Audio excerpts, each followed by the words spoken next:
Good morning, everyone. Good morning. Happy Father's Day. Nice to see you all. We're going to begin our service today with a song called The Greatest Thing.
Thank you, Anandhi. And that song is intended as a dedication to the fathers, to all the fathers here today, to all of our fathers and fathers, stepfathers, godfathers, grandfathers, fathers, those who have served as a father figure in some way. You know, sometimes it's been a woman that's been a single parent, or, you know, many people play many roles to help. It takes, as they say, it takes a village to raise a child or children.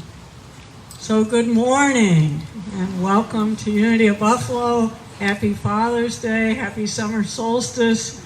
I wanted us to sing Here Comes the Sun, but then Mike reminded me about copyright restrictions. So let's begin.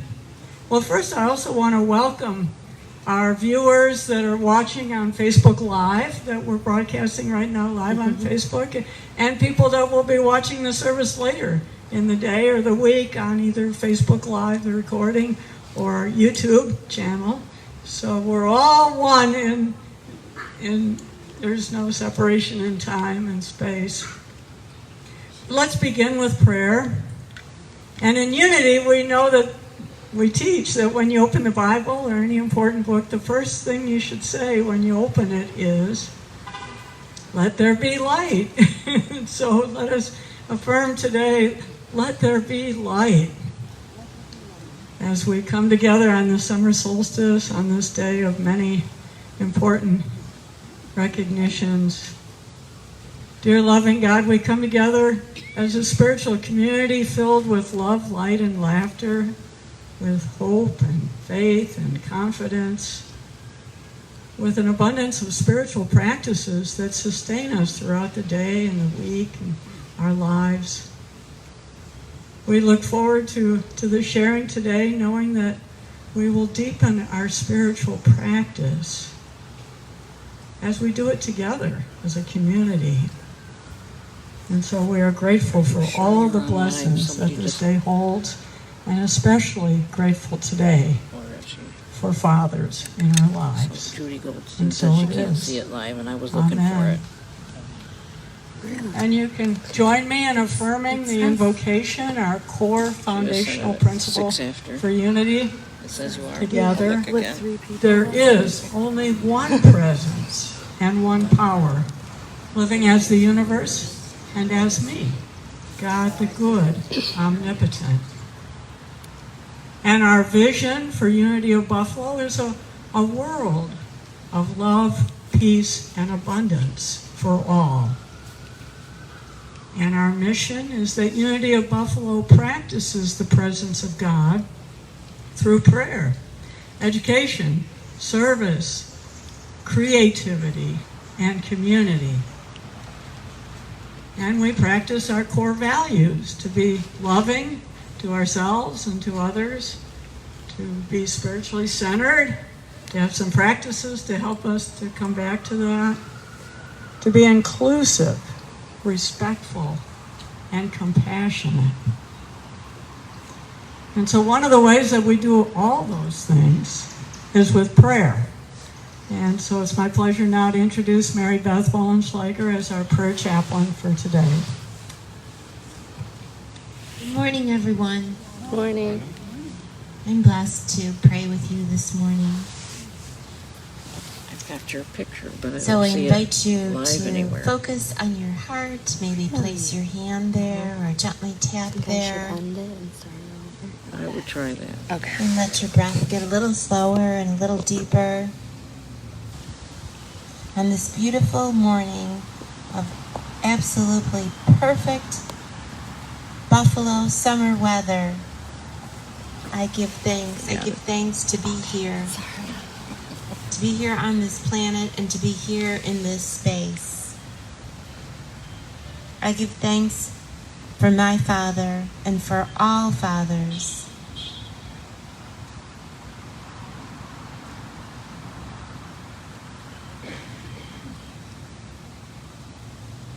I let my heart rest in gratitude and love. I extend my support through thoughts and prayers to all those who are asking for prayers at this time. Everyone is on their own life journey, and it is always divinely unfolding. And each one of us has an opportunity to help another on their life's journey. And so we're giving thanks that we can celebrate the beginning of summer, the ability to help one another, just like our fathers are helpers in so many different ways, demonstrating strength and faith. And anyone who has been like a father to us.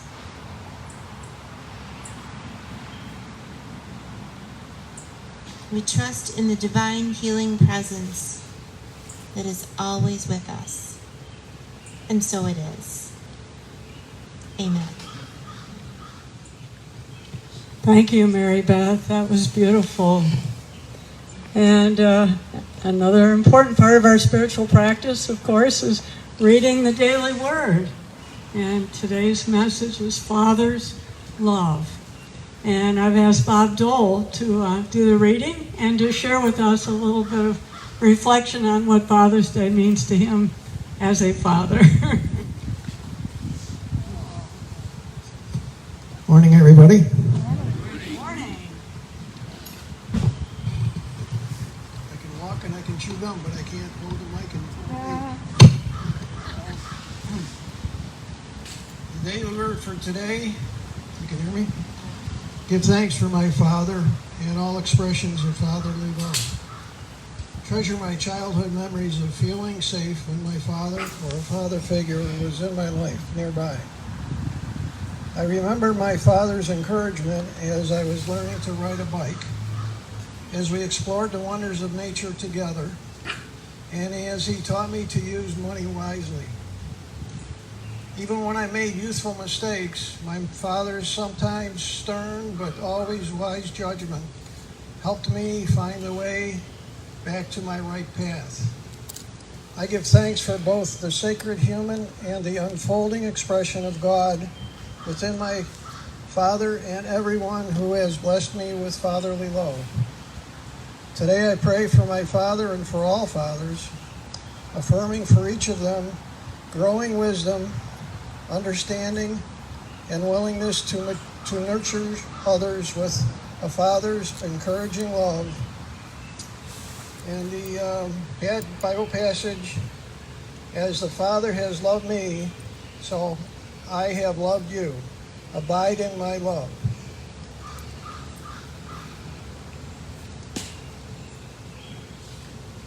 A couple of thoughts as I prepared for this reading today was about Father's Day and about fathers. When I was young, to me, my father was the leader, educator, and in charge. I see this role from a different perspective now that I am one. A companion and cheerleader comes to mind. A partner and counselor and supporter who teaches and learns as the family grows. As the family matures, my experience is the father becomes the learner, and as the world and society changes. To me, that's a good thing. Thank you.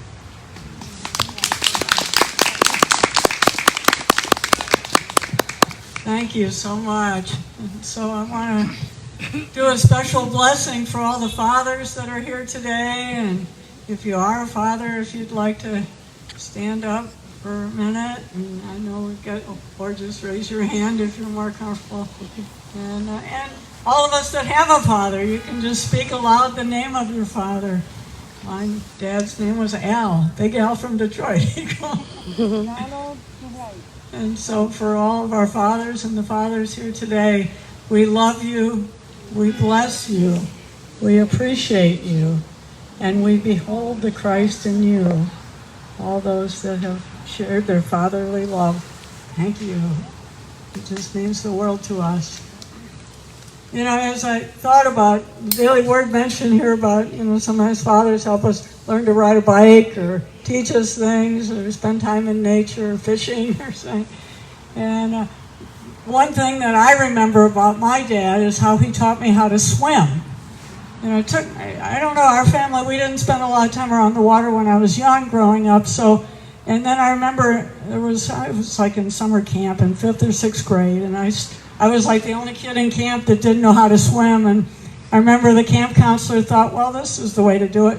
She picked me up, walked me out to the middle of the pond, just dropped me and walked away. So that actually didn't help me learn to swim. I became more traumatized. And then in junior high, I was always really good at sports, and in gym class, I kind of excelled in gym class, except for the one term out of the year when we had to have swimming. That was the only course I ever got an F in, because I skipped out. I was afraid to get in the pool with the other kids. My parents looked at their report card. How in the world did you get an F in gym class? But so my dad decided in high school it was time that I really needed to learn how to swim. And I remember at our high school, there was one night, I think it was Monday nights, was open swim night for the community. And so every Monday night, my dad and I would go to the pool at our high school, and we had the goal that he was going to teach me to swim. The goal was for me to be able to swim the full width of the pool, which was like 8 lanes. And I just remember week after week after week, he was so patient. But I just always remember him standing at the other end of the pool with his arms wide like this, waiting for me to be able to swim that full distance, the width of the pool. And eventually after a few months or a while, I got it. I did it. And we celebrated and with some ice cream on the way home. And, and that was a skill for a lifetime now. I love to swim. If I fall in the water, it's no big deal now. But, that's what, and I thought, well, sometimes life is like that, that we have some fear we have to overcome. Something happened in life we didn't, there's some skill that we need to master, something, and sometimes it takes us longer than other people. A lot of kids learn how to swim when they're real little, I didn't learn till I was in high school. But it always takes, I think, having somebody in our lives that's patient, that is encouraging, that just, is holding that space, like my dad at the other end of the pool, so that we can swim towards them, swim towards that goal. So this month, the month of June, and not only is it Father's Day, but my dad's birthday is at the end of June, June 30th, so I can say happy birthday, Dad. But we celebrate a lot of things. We celebrate Pride Month for GLBT people. We celebrate Juneteenth. A major thing happened this week with the approval of making that a federal holiday. And today is Summer Solstice.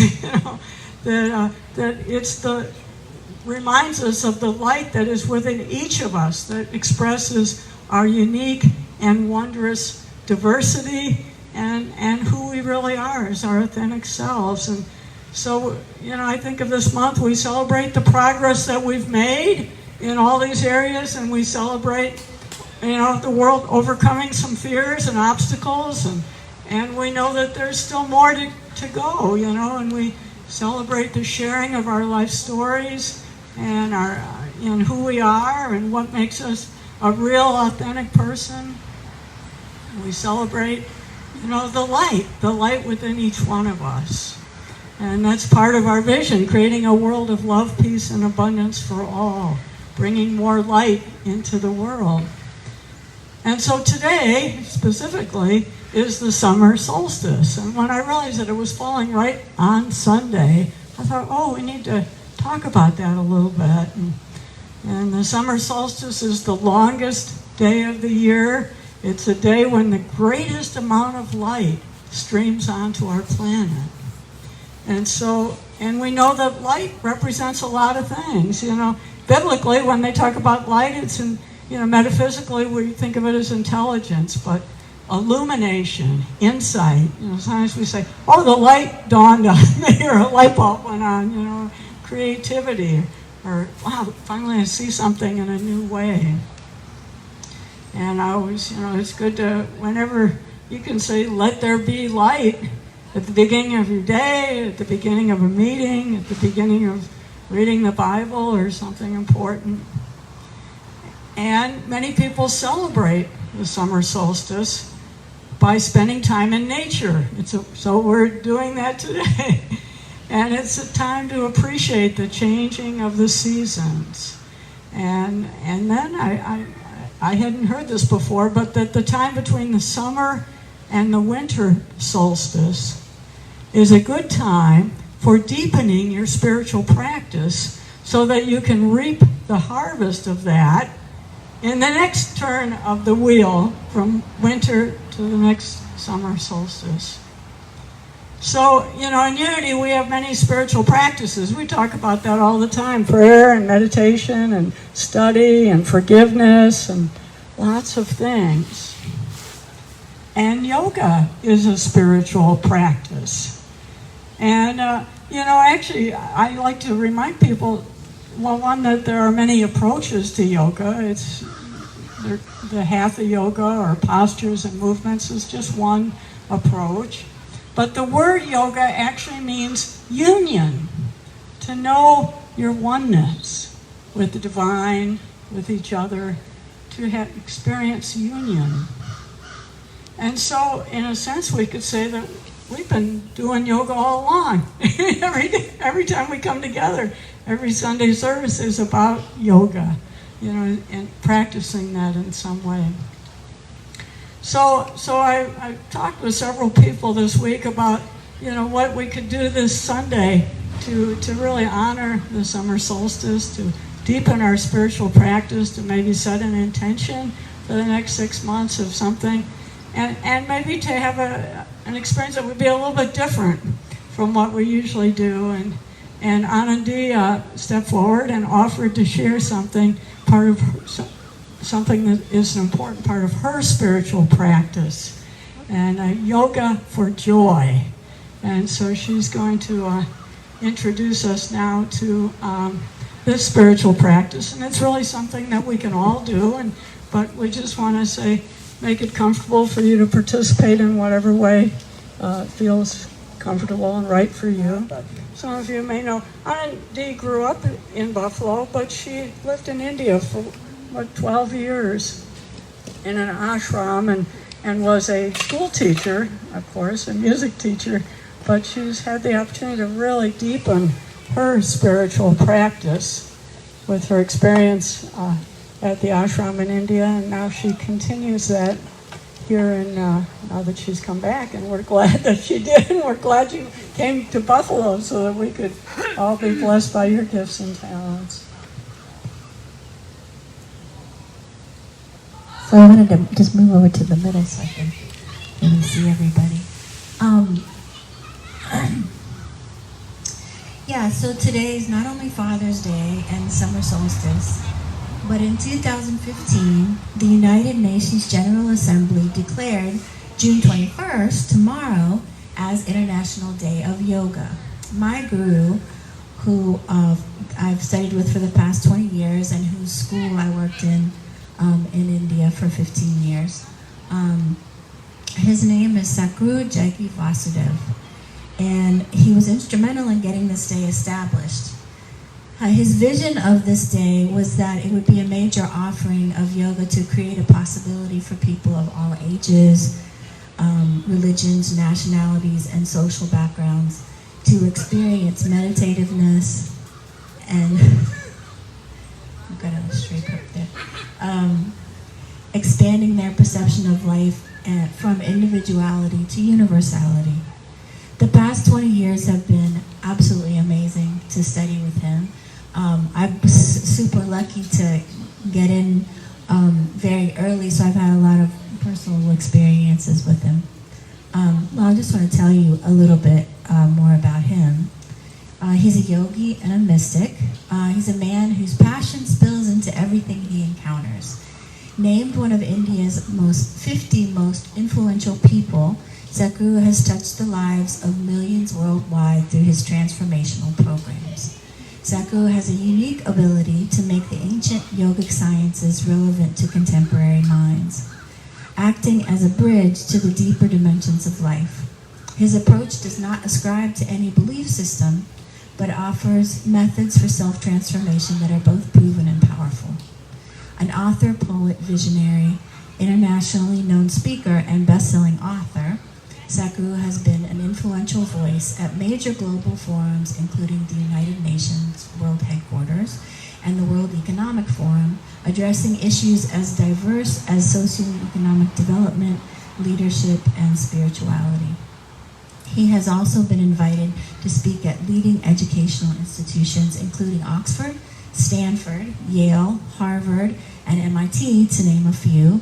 In February 2017, he was the recipient of the Padma Vibhushan Award by the government of India, the highest annual civilian award accorded for exceptional and distinguished service.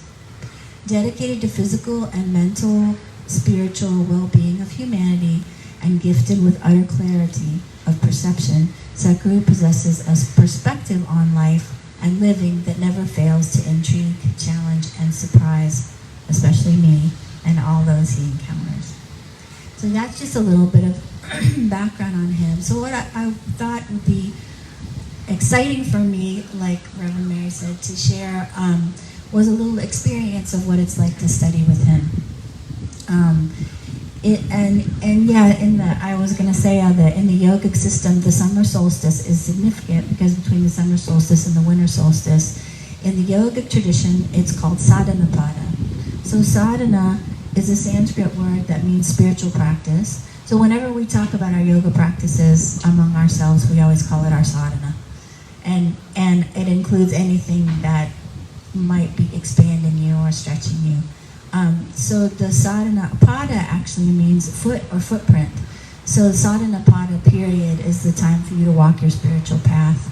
And to rev it up a little bit, because it's the time, let me get this exactly right, in the northern hemisphere, especially when your spiritual practice yields its best results. There are many aspects to this, with the most important being that the shift in the relationship between the sun and the planet has a certain impact on the human system. There's a whole tradition in the yogic system of how to make use of the changes that are happening in our planet, the planet of which we are just a part of. The choice is either to swim against the current or with it. It's sensible to go with it and take advantage of the natural forces that are assisting us in a certain way. This allows us to make use of the natural movement of energy that the planet has and to push our spiritual practices or sadhana up to a new level.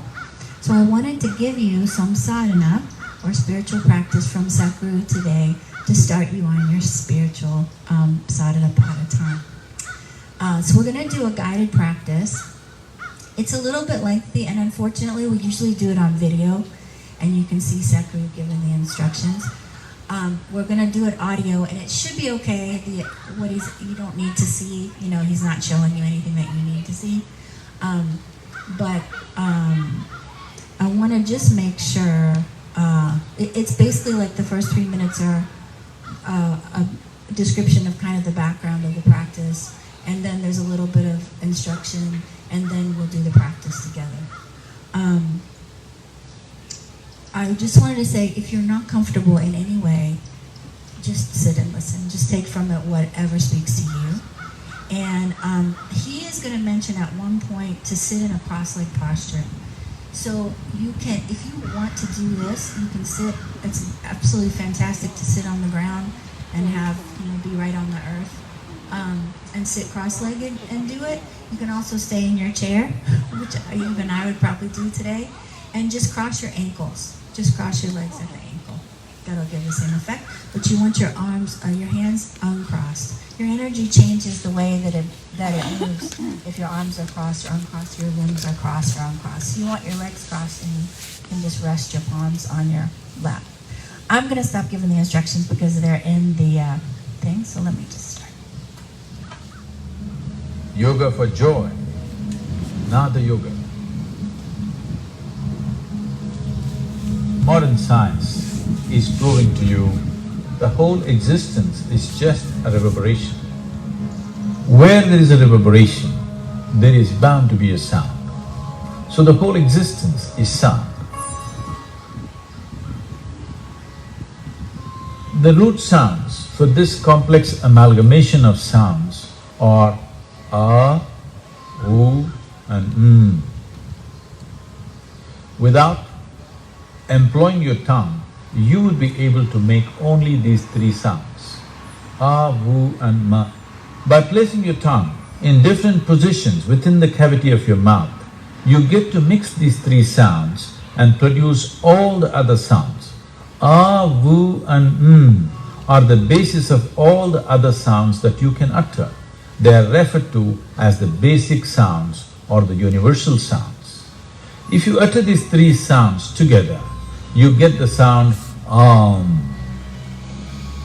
These are the only three sounds that the system can produce naturally. If you utter these three sounds carefully, different aspects of your body are activated and energized. You will notice if you utter the sound A, the reverberation starts just beneath the navel and will spread right across the body, because this is the only place where all the 72,000 nadis or pathways of energy meet and redistribute themselves. This is the maintenance center in the body. Uttering the sound A strengthens this. If you utter the sound U, you will notice this point where the rib cage meets, just beneath that, there is a soft spot. The reverberations will flow from here and then move upward. If you utter the sound you will see the reverberations will start from the pit of your throat, and generally spread to the upper regions of your body. Uttering these three sounds has innumerable benefits. If you are suffering from any psychological disturbances like excessive fear, nightmares, or unstable mind or body, if your general constitution is weak, you tend to fall sick too often, particularly for children who have attention disorders, daily utterance of these sounds for a few minutes a day will make an enormous difference. Uttering of these three fundamental sounds activates the three lobes of your lungs separately, which in turn activates the three basic segments of the body, the lower, the middle and the upper, laying the necessary foundation for the pleasantness of your being or for a joyful existence. So this was the background of the practice. There's just a small segment of instructions and then we'll start the practice. Here are a few guidelines that will set optimal conditions and greatly enhance your receptivity of the practices. Please ensure cell phones are either in silent mode or switched off. It is advisable not to sit for the program with a full stomach or immediately after a meal. Please sit with your spine comfortably erect, hands uncrossed, and palms open. These conditions will prepare you to be in a heightened state of receptivity and derive the most benefits from the practices. These practices are very safe and simple and can be done by anybody. The practices we will be learning here can be done by anyone ages 7 years and above. If you wear glasses while doing the yoga practices, please remove them and keep them aside. Sit in a… So we'll start the practice now. It's about 5 minutes long, maybe 6. cross-leg posture. Place your palms facing upward upon your thighs. Listen to the instructions carefully before you start the practice. Open your mouth wide enough and utter the sound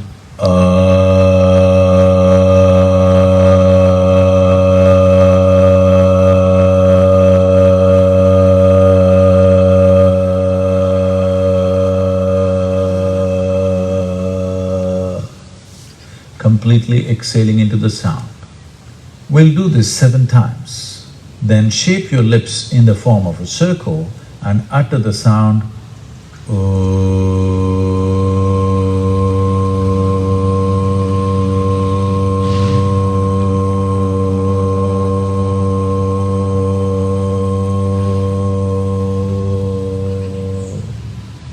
completely exhaling into the sound.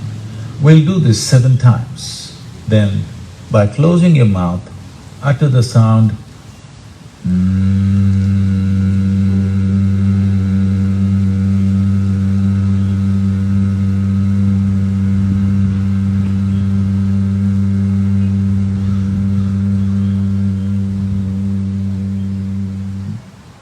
You utter the sound 7 times. As you do this, notice where the reverberations are happening, in which region of the body. Sound generates reverberations around your navel. Sound oo at the point where the rib cage meets, and sound will center around the pit of your throat. Now let us do it together. Keep your palms facing upward, your spine comfortably erect. Please close your eyes.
take your own time.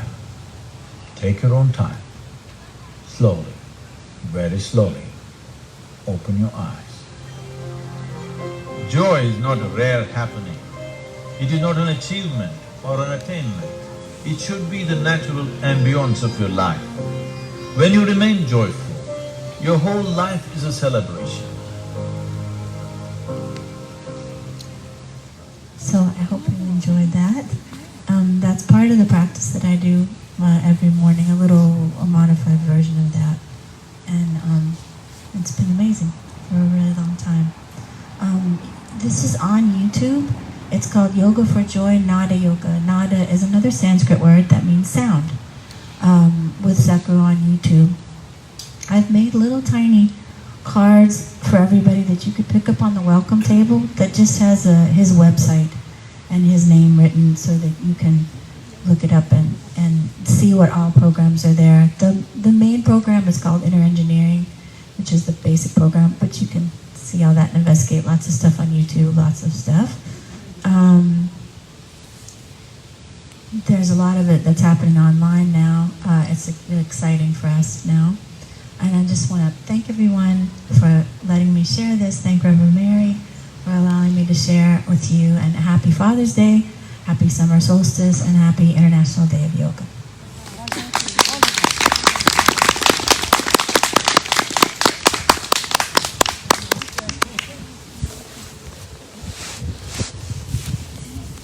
Thank you so much, Anandhi. And,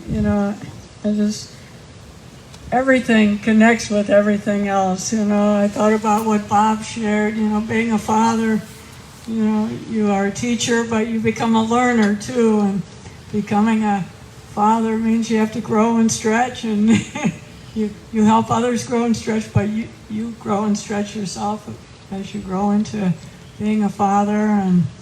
And spiritual practice does that for us, and we just know that everything in the universe is sound and vibration. Our prayers are vibration.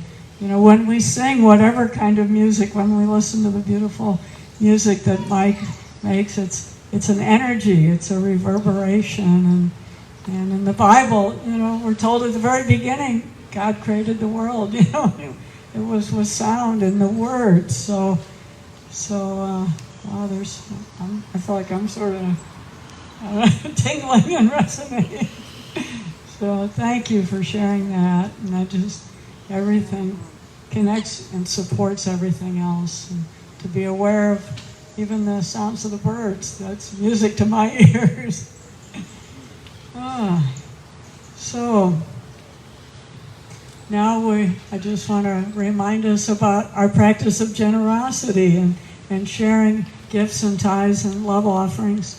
With our ministry, we have a love offering box on the table, and you can leave your gifts there. We so appreciate everyone's generosity, and you can also still give through the website or mailing in a check, but now that we're in person, that's even better to be able to leave a gift here. So let's take a moment and bless the gifts that we give either today or during the month. With our usual affirmation together, and then we'll put some energy and vibration into that. Divine love through me blesses and multiplies all that I am, all that I have, all that I give, and all that I receive. Freely I give, and freely I receive. Thank you, God. And we see these gifts pressed down, shaken together, heaped up and running over and returned to every giver. And just reverberating out lots of love, energy, and peace for the universe. I have a few transformational opportunities. One is that Margot Mulan, who taught Kijun classes last summer, is going to be starting up a new series in July. It'll be an 8-week series starting July 1st.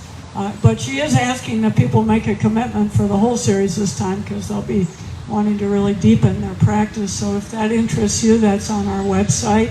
Or just come the first Thursday in July 1st at 5:30. This coming week, I'm going to be on vacation. I'm taking some time off Tuesday through the next Tuesday. So Reverend Melora will be our guest minister for next week, or giving our lesson.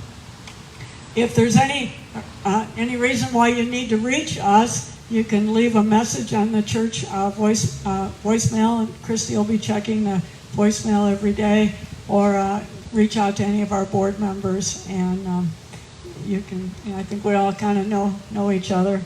Also, just want to remind you, Tuesday is primary election day, so value your vote and vote your values, as they say. And two other things. I put a sign-up sheet out on the table. We're going to need some assistance with the plans for the Celebration of Life service for Ellen Anderson on July 24th. We were still kind of figuring out how that's going to all come together. But if you're able to help either as a greeter or the meal is going to be catered, so that'll be set up. There's no food on our part, but we're just going to need some help with getting that organized. So if you can help, please sign up on the welcome table. And then also next Sunday, I've been made aware, is the Buffalo Marathon.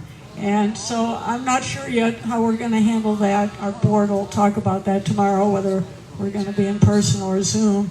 But in the past, it's kind of presented a bit of a challenge with the roads being blocked off, just even getting down here to our building. So we'll stay tuned for your emails as to how we're going to handle next Sunday. So I think that just about completes what I had to say. We're going to close in our usual way with Mike's going to play We Are All Friends Here, and then we'll say the prayer and have the peace song.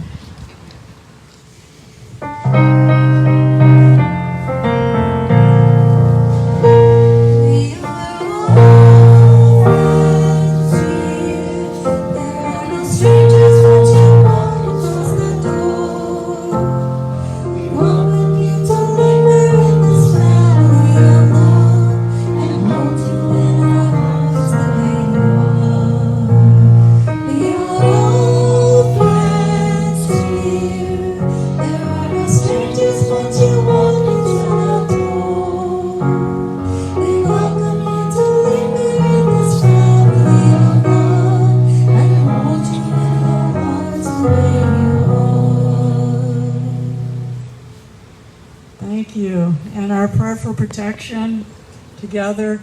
The light of God surrounds us. I am light. The love of God enfolds us. I am love. The power of God protects us. I am power. The presence of God watches over us. I am presence. Wherever we are, God is, and all is well. And so it is.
And there has been light.